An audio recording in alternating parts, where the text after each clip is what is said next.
Hi, it's me again with CorelDraw tips and tricks.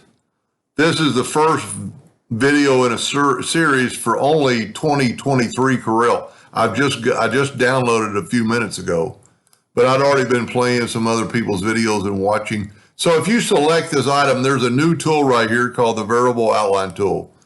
Because the item was selected, it will automatically select that, but you can go over here and select that one.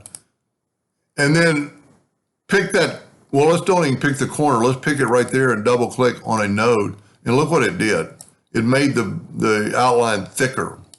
Now it also made the inside thinner. But if you hold down the shift key and grab that handle, it'll only do the outside. Same as this box, you can really do some really weird stuff with it. Look at that, that's like an abstract. Pretty cool.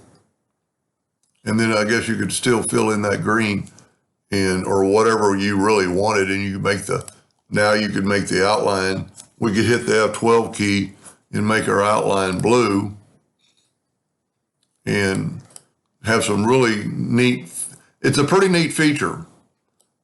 So stay tuned for more of these. I hope that helped a little bit, and thank you for watching.